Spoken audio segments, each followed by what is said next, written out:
Hello friends, welcome back to my channel. आज मैं आपके लिए रोमांस और कॉमेडी से भरपूर एक कोरियन ड्रामा की एक्सप्लेनेशन लेकर आई हूँ। तो चलिए जल्दी से इस ड्रामा की शुरुआत करते हैं। कहानी की शुरुआत में हम दो फ्रेंड्स को देखते हैं। शिमसून कहती है कि आज मुझे 3 लोगों ने डेट के लिए पूछा। रियोमी कहती है कि कहीं कोई तुम्हारे साथ मजाक तो नहीं कर रहा था। शिमसून कहती है कि मैं सच बोल रही हूँ। रियोमी कहती है कि शायद आजकल तुम कुछ ज्यादा ही लोनली फील कर रही हो। शिमसून चिल्लाते हुए कहती है कि यूसियोल ने आज मुझे प्रपोज किया। अब हम ऑफिस का सीन देखते हैं। यूसियोल और शिमसून 10 सालों से एक दूसरे के दोस्त हैं। यूसियोल एक चुलबुला और खुशमिजाज लड़का है। वो शिमसून से कहता है कि क्या तुम्हारे पास थोड़ा टाइम है, मुझे तुमसे कुछ जरूरी बात करनी है। शिमसून कहती है कि जल्दी बोलो, मैं बहुत बिजी हूँ। वैसे अभी मैं बिल्कुल कंगाल हूँ। यूसियोल कहता है कि मुझे रुपए नहीं चाहिए। क्या पक्का तुम्हें कोई फर्क नहीं पड़ेगा, क्योंकि मैं यहाँ सबके सामने वो बात बोलने वाला हूँ। शिमसून इरिटेट होते हुए कहती है कि जल्दी भगो।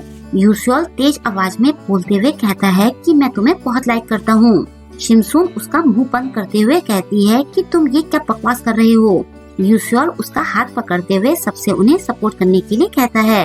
वो कहता है कि ये मेरा पहला ऑफिस रोमांस है, इसलिए मुझे बहुत शर्म आ रही है। इसके बाद वो शिमसून से कहता है कि मैं सिर्फ तुम्हें ही प्यार करता हूँ, क्या तुम मुझे डेट करोगी। सारे कलीग्स उसके लिए खूब चीयर्स करते हैं। घर में रियोमी कहती है कि तुम उसे डेट क्यों नहीं करती, वो इतना हैंडसम है। शिमसून कहती है कि हम दोनों 10 साल से फ्रेंड्स हैं। रियोमी कहती है तो क्या हुआ, ये तो अच्छी बात है।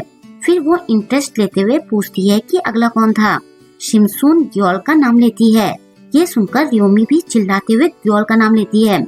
नेक्स्ट सीन के अंदर हम ऑफिस में ग्योल को फोन पर क्लाइंट से बात करते हुए देखते हैं। उसे देखकर शिमसून बड़बड़ाती है कि ये काम करते वक्त कितना अट्रैक्टिव लगता है। फिर जब ग्योल उसके सामने बैठा होता है तो शिमसून पूछती है कि तुम मुझसे बात करने में इतना टाइम क्यों लगाते हो। ग्योल कहता है कि सुबह मैंने तुम्हें और यूसियोल को बातें करते हुए सुना था। शिमसून कहती है कि कहीं तुमने मुझे उस बारे में बात करने तो नहीं बुलाया है। ग्योल पूछता है कि क्या तुम दोनों सच में डेट कर रहे हो। उसकी बातें सुनकर शिमसून की सांसें चढ़ने लगती है। वो पानी पीकर खुद को शांत करना चाहती है। तभी ग्योल कहता है कि क्या हम दोनों फिर से ट्राई कर सकते हैं। ये सुनते ही शिमसून को खांसी आ जाती है और उसके मुंह का सारा पानी ग्योल पर गिर जाता है। शिमसून उसका मुंह पोंछते हुए बोलती है कि हम दोनों का ब्रेकअप हो चुका है। ग्योल कहता है कि 3 महीने पहले हमारे ब्रेकअप के बाद का टाइम मेरे लिए बहुत हार्ड था, क्या तुम उस टाइम ठीक थी। शिमसून कुछ नहीं कहती। ग्योल शर्माते हुए पूछता है कि क्या तुम फिर से मुझे डेट करोगी। शिमसून हंसते हुए कहती है कि तुम ऐसा सवाल कैसे पूछ सकते हो। ये सुनकर ग्योल खुश हो जाता है। तभी शिमसून अपनी टोन बदलते हुए कहती है कि अपने सपने में भी ऐसा मत सोचना। अब रियोमी कहती है कि पक्का तुम्हारे दिमाग में कुछ गड़बड़ है। अगर 3 लोग एक ही टाइम पर तुम्हें डेट के लिए पूछ रहे हैं तो तुम्हें थोड़ा तो रोमांटिक फील होता है, लेकिन तुम्हें देखकर तो ऐसा बिल्कुल नहीं लगता। शायद वो तीनों ही बेवकूफ हैं जो उन्होंने तुम्हें डेट के लिए पूछा। वैसे आखिरी बंदा कौन था। शिमसून कॉफी कप पर मारते हुए कहती है कि ये बेवकूफ तो नहीं है, लेकिन 1 नंबर का अकड़ू है। रियोमी कहती है अच्छा तो वो कॉफी बनाने वाला लास्ट बंदा है। शिमसून कहती है कि कॉफी बनाने वाला नहीं बल्कि चोई जियोंग है। रियोमी अपने पीछे लगे पोस्टर्स की तरफ इशारा करते हुए कहती है कि क्या तुम मेरे ओप्पा चोई जियोंग की बात कर रही हो। शिमसून हाँ कहती है। अब नेक्स्ट सीन में हम देखते हैं कि शिमसून चोई को ड्राइविंग सिखा रही होती है। वो चोई पर गलत तरीके से गाड़ी चलाने पर चिल्लाने लगती है और फिर वो उसकी गाड़ी की चाबी छीनते हुए कहती है कि लोगों की सेफ्टी के लिए तुम्हें गाड़ी चलाने की जरूरत नहीं है। उसकी बातें सुनकर चोई स्टाइल मारते हुए अपने बाल ठीक करता है। इसके बाद वो बिल्कुल मस्त तरीके से ड्राइव करता है। शिमसून पूछती है कि ये क्या था। वो कहता है कि मुझे अच्छे से गाड़ी चलानी आती है। शिमसून पूछती है कि फिर तुमने मुझसे झूठ क्यों बोला। चोई कहता है क्योंकि मैं तुम्हारे साथ टाइम स्पेंड करना चाहता था। शुरू में तो तुम मुझे बहुत फनी लगी, लेकिन मैं बार बार ऑफिस आने लगा और मेरा मन तुम्हें देखने को करने लगा। घर जाकर भी मैं तुम्हारे ख्यालों में खोया रहता था। पहले तो मुझे लगा कि मैं पागल हो जाऊंगा। शिमसून पूछती है कि क्या तुम अपनी लाइनों की प्रैक्टिस कर रहे हो। चोई कहता है कि मैं सच बोल रहा हूँ। बाद में मुझे एहसास हुआ कि मैं तुमसे प्यार करने लगा हूँ। ये सुनकर शिमसून शॉक्ड हो जाती है। उसका खुला मुंह देखकर चोई कहता है कि तुम्हें अपनी किस्मत पर यकीन नहीं हो रहा है ना। शिमसून कहती है कि तुम जाकर अपना चेकअप कराओ। वो वहाँ से जाने लगती है।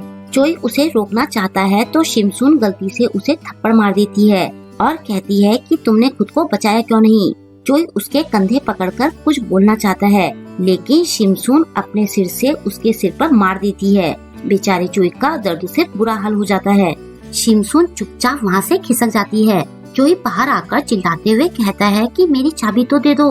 अब घर में रियोमी शिमसून पर चिल्लाते हुए कहती है कि क्या तुम्हारा दिमाग खराब है? अभी तुमने वहाँ काम करना शुरू किया है और तुम वहाँ आर्टिस्ट को डेट करने के सपने देख रही हो। क्या तुम उससे मिली भी हो? शिमसून उस पर वापस चिल्लाते हुए कहती है कि अपनी बकवास बंद करो। चोई को अपने शो के लिए मेहनत करनी चाहिए थी, लेकिन इसके लिए मुझे उसके सारे नखरे उठाने पड़े। रियोमी उसे चुप रहने के लिए कहते हुए पूछती है कि कहीं तुम ये सारी बातें बना तो नहीं रही हो ना? शिमसून चिढ़ते हुए कहती है कि मैं सच बोल रही हूँ। नेक्स्ट डे शिमसून फोन पर रियोमी से बात कर रही होती है। वो कहती है कि अब मैं चलती हूँ, नर्क मेरा इंतजार कर रहा है। फोन रखने के बाद जैसे ही लिफ्ट का दरवाजा खुलता है तो लिफ्ट के अंदर उसके तीनों दीवाने एक साथ होते हैं। शिमसून बड़बड़ाती है कि मेरी नर्क वाली बात तो सच हो गई। अंदर जाकर चोई के मांगने पर वो उसे उसकी कार की चाबियां वापस देती है। यूसियोल पूछता है कि इसके पास तुम्हारी चाबियां क्यों हैं? चोई कहता है कि कल मैंने इसे डेट के लिए पूछा था। साइड से ग्योल कहता है कि मैंने भी पूछा था। वो कहता है कि हम दोनों तो पहले भी साथ में थे, लेकिन उसके आगे बोलने से पहले ही शिमसून चिल्लाते हुए उसे चुप करा देती है। ग्योल घबराते हुए कहता है कि मैं तो भूल गया था कि ये हमारा सीक्रेट है। यूसियोल कहता है कि क्या तुमने सच में मैनेजर को डेट किया है? चोई शिमसून से कहता है कि तुम तो मेरी सोच से भी ज्यादा पॉपुलर निकली। शिमसून कहती है कि शायद तुम लोग भूल गए हो कि हम अभी ऑफिस में हैं। यूसियोल कहता है कि मैं और शिमसून तो एक दूसरे को 10 सालों से जानते हैं। चोई बड़बड़ाता है कि फिर भी तुम दोनों जस्ट फ्रेंड्स ही हो। मुबारक हो, तुम्हें लाइफ टाइम के लिए एक फैन मिला है। साइड से ग्योल पूछता है कि क्या तुम दोनों शिमसून को डेट करना चाहते हो? तभी शिमसून चिल्लाते हुए कहती है कि तुम तीनों अपनी बकवास बंद करो, तुम लोग अपनी लाइन क्रॉस कर रहे हो। बाद में गैलरी से जाते हुए वो भगवान से कहती है कि आप मुझे एक सीधा साधा लड़का दे सकते थे, लेकिन बदले में आपने मुझे दिमाग से पैदल 3 लोग दे दिए। वो शीशे में खुद को देखते हुए पोज करने लगती है। तभी कैमरे की आवाज सुनकर वो पलटती है। उसे अपने पास्ट का कुछ याद आता है, लेकिन वहाँ पर 2 लड़कियाँ फोटो खींच रही होती हैं। तभी किसी नंबर से उसके पास एक अजीब सा मैसेज आता है। उसके जाने के बाद साइड से किसी की परछाई भी हटती है। जब शिमसून अपने लिए कॉफी बनाने जाती है तो डिब्बे में हाथ डालते ही उसका हाथ कट जाता है। शिमसून देखती है कि डिब्बे में छोटा कटर रहता है। वो बड़बड़ाती है कि इसे यहाँ किसने रखा। साइड से चोई और उसका असिस्टेंट चांग आते हैं। वो दोनों पूछते हैं कि क्या तुम्हारे चोट लगी है? शिमसून कहती है कि इस कटर से मेरा हाथ कट गया। चोई कटर उठाते हुए कहता है कि इसमें ग्योल का नाम लिखा है। शिमसून देखती है कि उसमें ग्योल के नाम की चिट लगी होती है। शिमसून वो कटर ग्योल के पास ले जाती है। ग्योल कहता है कि क्या तुमने इसे चुराया था? मुझे तो लगा था कि ये खो गया है। शिमसून पूछती है कि तुमने ये मेरी कॉफी बॉक्स में क्यों रखा था? ग्योल कहता है कि मैंने ये नहीं किया।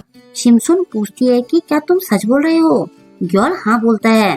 फिर उसका हाथ कटा देखकर वो पूछता है कि क्या तुम्हारे ज्यादा लगी है? मेरे पास बैंडेज रखा है, क्या तुम्हें चाहिए? शिमसून मना करके चली जाती है। बाद में काम करते टाइम पहले वाले अननोन नंबर से कोई उसे उसकी गैलरी वाली फोटो भेजता है।